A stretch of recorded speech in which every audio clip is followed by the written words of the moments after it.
Hi. இன்றைக்கி நாம் என்ன பார்க்க போகிறோன்னா, நான் விவேகானந்தா காலேஜில் படித்த 2014 to 17 பேட்ச், ஓகேங்களா? அந்த டைமில் எனக்கு அங்கே கிடைச்ச எக்ஸ்பீரியன்ஸு அதை தான் இப்போ உங்களோட ஷேர் பண்ணிக்க போகிறேன். முதல்ல ஒரு சின்ன இன்ட்ரோ கொடுத்துறேன் காலேஜுக்கு. என்னென்னா, அந்த காலேஜ் அதாவது மயிலாப்பூர் விவேகானந்தா காலேஜ் 1946 அப்போ பிரசிடெண்ட்டாக இருந்த ராதாகிருஷ்ணன் அவர்களால் ஜூன் 21 ஸ்டார்ட் பண்ணப்பட்டிருக்கு. நாங்கள் சேர்ந்தது எப்படின்னு பார்த்தீங்கன்னா, நான் சொன்ன மாதிரி தான். ஸோ 3 காலேஜில் அப்ளிகேஷன் வாங்கியிருந்தேன். பட்டு போட்டது விவேகானந்தா காலேஜ் மட்டும்தான். 2 அப்ளிகேஷன் போட்டேன் விவேகானந்தா காலேஜ்லேயே. Physics 1, maths 1. என்னோடய இன்ட்ரெஸ்டட் சப்ஜெக்ட் ஃபிசிக்ஸ். நான் மேக்ஸில் அதிகமாக மார்க் எடுத்ததுனால அதோட கம்பேர் பண்ணி எனக்கு மேக்ஸ் சீட் தான் கொடுத்தாங்க. அதில் போய் ஜாயின் பண்ணிட்டேன். கோர்ஸ் முடிச்சுட்டு வந்துட்டேன். அந்த 3 வருஷத்தில் எனக்கு அங்கே கிடைச்ச எக்ஸ்பீரியன்ஸ் தான் இப்போ சொல்ல போகிறேன். முதல்ல நாங்கள் சேர்ந்ததுக்கான ரீசன், ஃபீஸ் ரொம்ப கம்மிங்க. என் கூட படித்து வெளி காலேஜில் சேர்ந்து படித்தவங்களோட நான் ஒரே ஹாஸ்டலில் இருந்திருக்கேன்.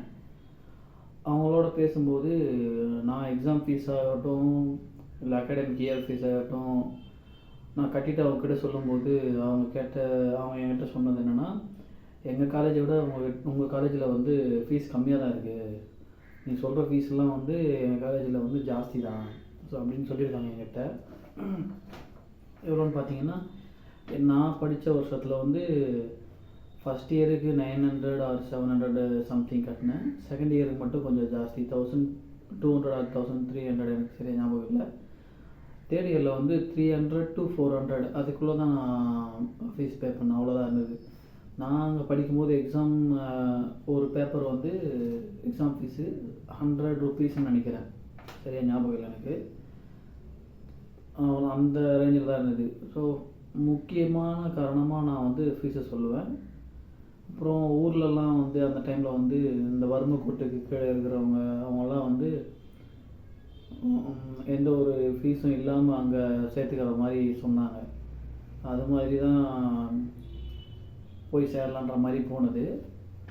பட் அப்பா சொன்னேன் இல்லைங்களா, கவர்மெண்ட் ஸ்கூலில் வாட்ச்மேனாக இருந்தேன். ஸோ கவர்மெண்ட் எம்ப்ளாயின்றதுனால எனக்கு அதில் முடியாதுன்னு சொல்லிட்டாங்க.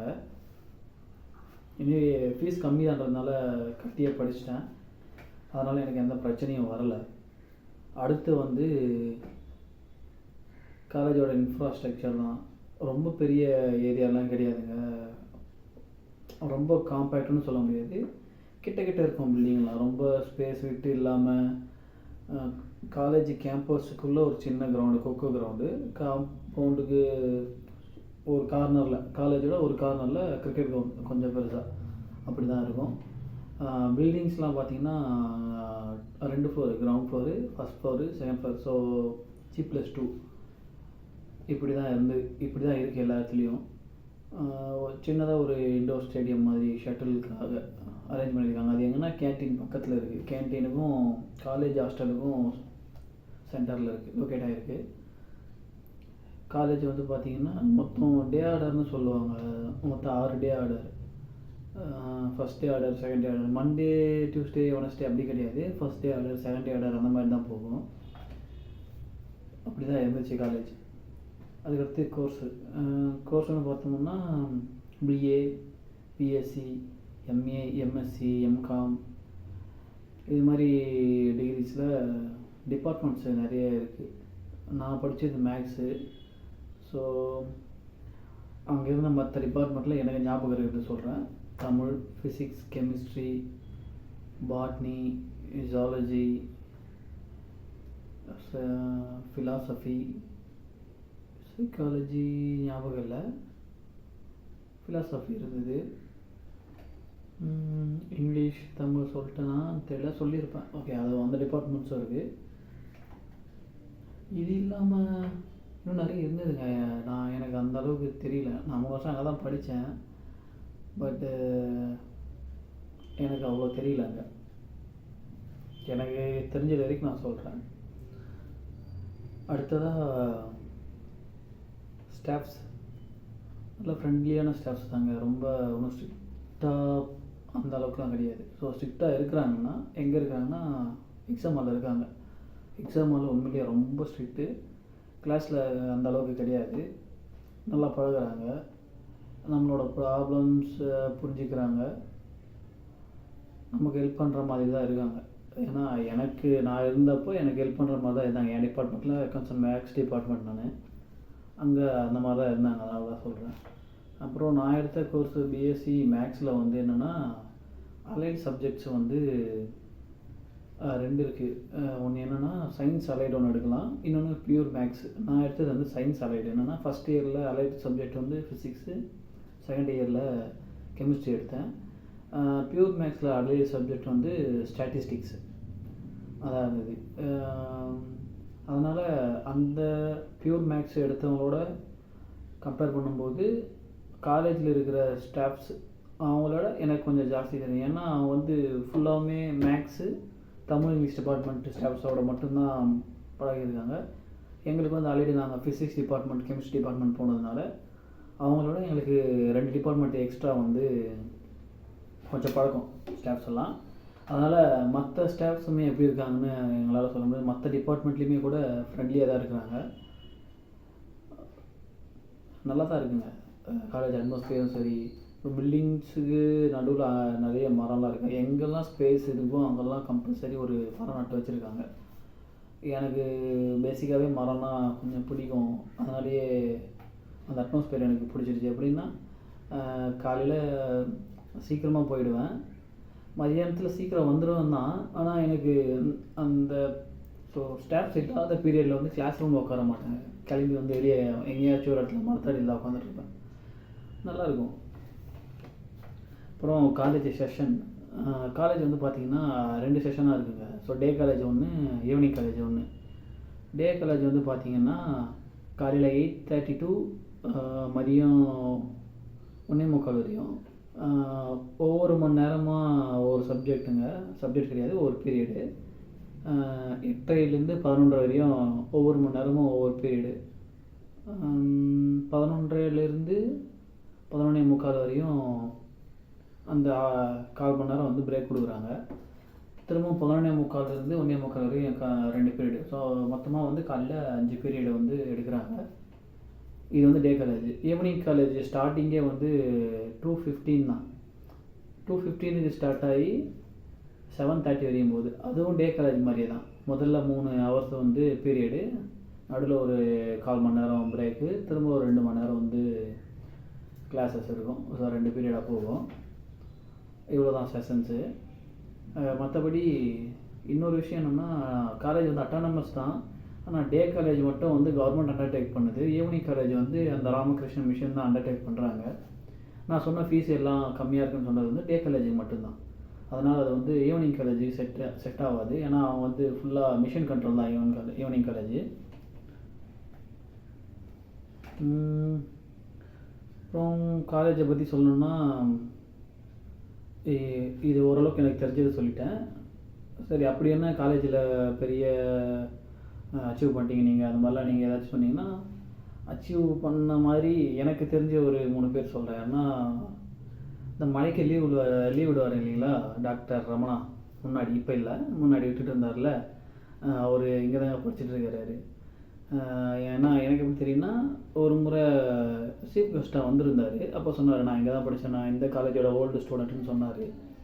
அது மட்டும் இல்லாமல் காலேஜோட நோட்டீஸ் போர்டில் பார்த்துருக்கேன். என்னென்னா சிங்கர் உன்னிகிருஷ்ணன், அப்புறம் கிரிக்கெட் பிளேயர்னு நினைக்கிறேன் அவர் பேர் வந்து முரளி விஜய், அவரும் வந்து இங்கே தாங்க படிச்சிருக்காங்க.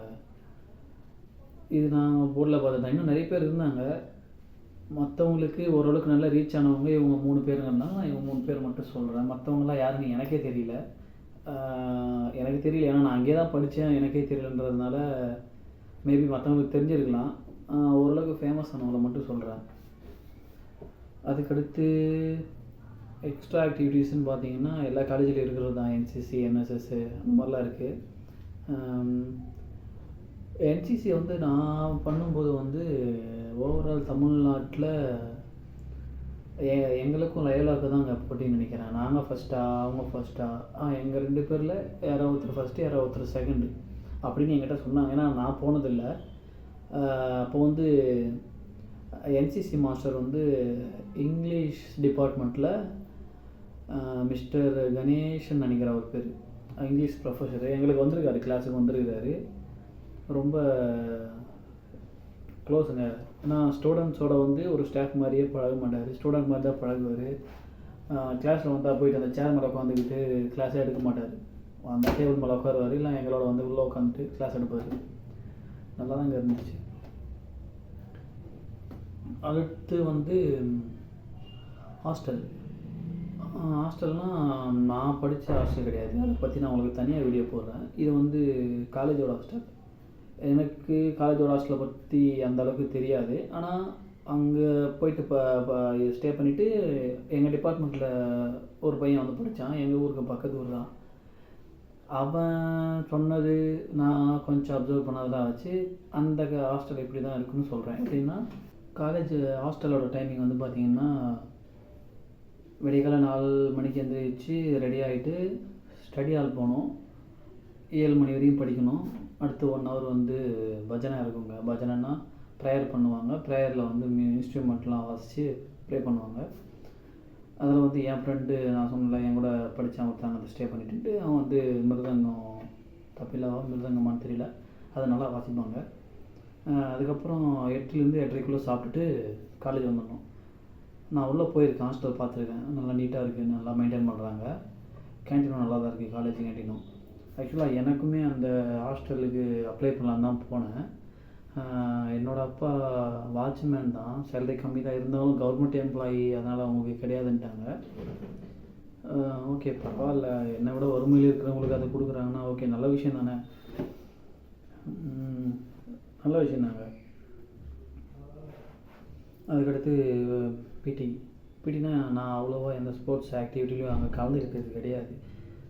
ஃபைனலாக லாஸ்ட் இயரில் மட்டும் போனேன். ஏன்னா ஸ்போர்ட்ஸ் மீட் நான் அப்போ இன்டர் காலேஜ் தான், காலேஜுக்குள்ளே தான், வெளியேருந்து யாரும் வரல. அங்கே வந்து எதுக்காக போனோன்னா அந்த வருஷம் வந்து நான் நிறைய லீவ் போட்ட மாதிரி எனக்கு ஞாபகம். அட்டண்டன்ஸ் இல்லை. அங்கே போனால் பிடி மாஸ்டர் ஏதோ அட்டண்டன்ஸ் கொடுப்பாங்கன்னு சொல்லி எனக்கு சொன்னாங்க. அதனால் நான் போயிட்டேன். ஒரு 2 வாரம் கிட்ட அங்கே தான் இருந்தேன். ஆனால் அந்த அட்டண்டன்ஸ் இல்லாமல் எனக்கு 75% அட்டண்டன்ஸ் இருந்தது. நான் எலிஜிபிள் தான் எக்ஸாம் வருதுன்னு எனக்கு அப்போ தெரியாது. அவர்கிட்ட அட்டண்டன்ஸ் வாங்கிட்டு வந்து கொடுக்கும்போது தான் அவனுக்கு தான் இருக்குது அட்டண்டன்ஸு அப்படின்னு சொன்னாங்க. அப்படியே எதுக்கு அட்டண்டன்ஸ் காட்டுறேன் அப்படின்னு சொன்னாங்க என்கிட்ட. சரி பரவாயில்ல வாங்கிட்டோம் அப்படின்னு கொடுத்துட்டேன். எக்ஸாம் எழுதியாச்சு, ஒன்றும் பிரச்சனை இல்லை. எக்ஸாம்லாம் ஸ்ட்ரிக்டாக தான் இருக்குது. ஆக்சுவலாக என்னென்னா நான் ஃபஸ்ட்டு 2 வருஷம் எந்த அரியர் இல்லாமல் கிளியர் பண்ணிட்டேன். 5th செமஸ்டரில் வந்து அல்ஜிப்ரைக் ஸ்ட்ரக்சர்னு நினைக்கிறேன், அதில் அரியர் வச்சுட்டேன். 4வது செமஸ்டர் 3வது செமஸ்டர் இல்லை ஃபஸ்ட்டு செகண்டில் வச்சுருந்தா கூட இன்னும் நிறைய செமஸ்டர் இருக்குல்ல, பார்த்துக்கலாம் அப்படின்னு நினச்சிருப்பேனா என்னன்னு தெரியல. அது 5வது செமஸ்டர் ரிசல்ட் வந்ததுக்கப்புறம் ரொம்ப ஒரு மாதிரி பயமாயிடுச்சு எனக்கு. என்னென்னா இன்னும் இருக்கிறது ஒரு செமஸ்டர் தான், அதில் கிளியர் பண்ணலன்னா அப்புறம் ஒரு வருஷம் வேஸ்ட் ஆகிடும். சரி எப்படியாச்சும் கிளியர் பண்ணணும்னு சொல்லிட்டு உட்காந்து படித்து, எப்படின்னா அரியர் எக்ஸாம் வந்து மதியம், ஸோ காலையில் ஆல்ரெடி ஒரு எக்ஸாம் இருக்குது. எப்படிடா இது, ஏதாச்சும் ஒரு நாள் அடுத்த நாள் ஏதாச்சும் ஒரு நாள் விட்டு ஒரு நாள் இருந்தால் கூட நல்லா இருந்திருக்கும். காலையில் ஒரு எக்ஸாம், அரியர் எக்ஸாம், மதியமே என்ன பண்ணுறது. என்னால் கிட்டத்தட்ட நான் 2 நாள் தூங்கவே இல்லைங்க. அந்த எக்ஸாமுக்காக கண்ணை முழிச்சு படித்து ஒரு வழியாக பாஸ் பண்ணி டிகிரியை வாங்கிட்டேன். காலேஜ் வந்து நல்லா சுத்தமாக தாங்க வச்சு மெயின்டைன் பண்ணுறாங்க, நல்லா தான் இருக்குது. என்ன பார்த்தீங்கன்னா காலேஜ் ஃபுல்லாமே வந்து ஸ்டாஃப்ஸ் ஃபுல்லாக ஜென்ஸு தாங்க. டீச்சிங்காக இருக்கட்டும், நான் டீச்சிங்காக இருக்கட்டும். நான் சொல்கிறது வந்து டே காலேஜ், ஈவினிங் காலேஜில் நான் பார்த்ததில்ல. டே காலேஜில் வந்து ஃபுல்லாமே ஜென்ஸு தான். யாராச்சும் அப்படி உள்ள உமன்ஸ்ன்னு இருக்காங்கன்னா ஸ்டூடெண்ட்ஸோட பேரண்ட்ஸ் யாராவது தான் வந்திருப்பாங்க டே காலேஜில். ஏன்னா நான் அங்கே இருந்த 3 வருஷத்தில் அங்கே ஒர்க் பண்ணுற எந்த எம்ப்ளாயுமே உமனை நான் பார்த்ததில்ல. விசிட்டர்ஸ் வருவாங்க, சீஃப் கெஸ்ட் அந்த மாதிரி வந்திருக்காங்க, நான் பார்த்துருக்கேன். ஆனால் அங்கே டீச்சிங் ஸ்டாஃப் நான் டீச்சிங் ஸ்டாஃப்னு யாரும் வந்ததில்லை. அதனால் எனக்கு தெரியும் டே காலேஜ் ஃபார். மற்ற காலேஜில் மாதிரி தாங்க, ரேகிங் கிடையாது. மற்ற காலேஜில் மாதிரின்னு சொல்ல முடியாது, சில இடத்துல நடக்குதுன்னு கேள்விப்பட்டேன். ஆனால் எங்கள் காலேஜில் கம்ப்ளீட்டாக கிடையாது. உடனே சிவியர் ஆக்ஷன் எடுத்துடுறாங்க. ஸோ யாருக்கிட்டேயும் பெருசாக பிரச்சனை எதுவும் நடக்கிறது இல்லைங்க. அதுக்கடுத்து கல்ச்சுரல்ஸ்னு பார்த்தோம்னா 2014-17 நடந்த 3 வருஷத்தில் கல்ச்சுரல்ஸ்னு ஒன்று அங்கே நடந்ததே இல்லை.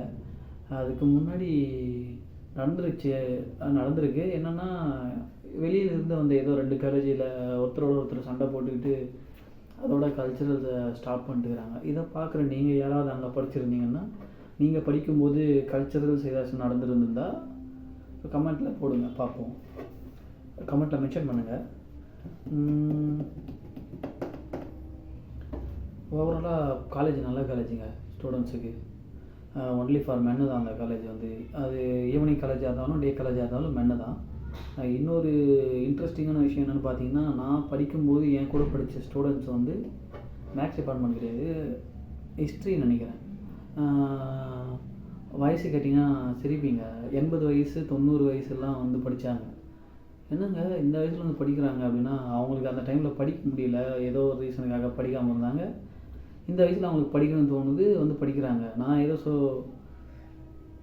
கரஸ்பாண்டன்ஸில் ஏதோ கோர்ஸ் பண்ணுறாங்கன்னு நினச்சேன். இல்லை, அவங்க ரெகுலர் ஸ்டூடெண்ட்டுங்க, டெய்லி வருவாங்க. நான் டெய்லியும் பார்த்துருக்கேன் அவங்கள. நான் முதல்ல நினச்சது என்னென்னா, இவங்க ஏதோ ஸ்டாஃப் போல், அதான் டெய்லி வர்றாங்க அப்படின்னு நினச்சிட்டேன். ஆனால் அவங்க ஸ்டாஃப் கிடையாது, ரெகுலர் ஸ்டூடெண்ட்ஸ் தான். பரவாயில்லைங்க, இந்த வயசில் படிக்கணும்னு சொல்லிட்டு நினச்சி ரெகுலராக காலேஜுக்கு வந்து முடியாத வயசு, அதில் ஒருத்தர் ரொம்ப நடக்க முடியாமல் கோலெல்லாம் ஊனிட்டு வந்து படித்தாருங்க, பாராட்டணுங்க. ஓவராலாக வந்து காலேஜ் நல்ல காலேஜுங்க. நான் வந்து ரெஃபர் பண்ணுவேன். ரெஃபர் தான் பண்ணுறேன், நான் மெண்டேட்டரி சொல்லலை. உங்களுக்கு தெரிஞ்சவங்களோ இல்லை உங்கள் வீட்லேயோ உங்கள் சொந்தக்காரங்க வீட்லேயோ வறுமை கோட்டுக்கு கீழே இருக்கிறவங்க, அப்பா இல்லாமல் அம்மா இல்லாமல் இல்லை 2 பேருமே இல்லாமல் கஷ்டப்படுறவங்க ஸ்டூடெண்ட்ஸ் யாராச்சும் இருந்தாங்கன்னா, நீங்கள் அந்த காலேஜில் போய் பாருங்கள். அந்த காலேஜ் மட்டும் இல்லை, அந்த காம்பவுண்ட் ஒட்டின மாதிரி ஒரு பாலிடெக்னிக் காலேஜ், அவங்களோட அந்த மிஷனோடதே தான், ராமகிருஷ்ணா மிஷன் தான். அங்கே போய் நீங்கள் பார்த்து பேசி உங்கள் சுச்சுவேஷனை சொன்னீங்கன்னா, அவங்க வந்து எஜுகேஷ்னல் வைஸாக உங்களுக்கு ஹெல்ப் பண்ணுறாங்க. உங்களோட கரியர் டெவலப்மெண்ட்டுக்கு ஃபுல் சப்போர்ட் பண்ணுறாங்க. ஈவன் டிப்ளமோ காலேஜாக இருக்கட்டும், டிகிரி காலேஜாக இருக்கட்டும். என்னென்னா, உங்களோட படிப்பு செலவை அவங்க ஏற்றுக்கிட்டு உங்களுக்கு ஃப்ரீயாகவே படிக்க வச்சுருவாங்க. ஆனால் கோர்ஸ் முடிகிற வரையும் உங்களை வந்து காலேஜை விட்டோ வெளியில் அனுப்ப மாட்டாங்க. ஏன்னா என் ஊர்லேருந்து போய் படிச்சிருக்காங்க, அந்த மாதிரி அனுப்பிச்சது கிடையாது. ஏதாவது எமர்ஜென்சி, ரொம்ப சீரியஸ் எமர்ஜென்சினா மட்டும்தான் அனுப்பிச்சி விட்றாங்க, மற்றபடி எதுக்கும் அனுப்புறதில்ல. நல்லா ப்ளேஸ்மெண்ட் பண்ணுறாங்க. நான் உங்களுக்கு ரெஃபர் பண்ணுறேன், ஓகேங்களா? நீங்கள் போய் பாருங்கள், உங்களுக்கு பிடிச்சிருந்தா நீங்கள் ஜாயின் பண்ணலாம். ரொம்ப கஷ்டப்படுற ஃபேமிலிக்கு நீங்கள் ரெஃபர் பண்ணுங்கள், அவங்க கம்பல்சரி ஹெல்ப் பண்ணுறாங்க, சரிங்களா? நான் போடுற வீடியோவில் உங்களுக்கு ஏதாச்சும் தப்பாக இருந்தாவோ இல்லை நான் சொன்ன கமெண்ட் கிடையாது, நான் சொல்கிறதுல ஏதாவது இப்போ சேஞ்ச் ஆகிருந்தாவோ கமெண்ட்டில் போடுங்க கீழே. நான் பார்த்து நான் பண்ண மிஸ்டேக்கை சரி பண்ணிக்கிறேன். அதே மாதிரி இந்த வீடியோ வந்து கிளாரிட்டியாக இல்லை உங்களோட ஆடியோ வந்து கிளியராக இல்லை, இப்படி ஏதாச்சும் கம்ப்ளைண்ட்ஸ் இருந்தால் நீங்கள் அதை கமெண்ட்டில் போடுங்க. நான் அடுத்தடுத்த வீடியோஸில் அதை அப்டேட் பண்ணுறேன். ஓகே, இந்த காலேஜில் நூன் மில்ஸ் டோக்கன் சொன்னேன் பார்த்தீங்களா, அது வந்து இன்னொரு வீடியோவாக போடுறேன். அது எப்படி கொடுக்குறாங்க, அது என்ன வேலை பண்ணுது அப்படிங்கிறதெல்லாம் நான் இன்னொரு நாள் சொல்கிறேன். சரிங்க, வணக்கம்.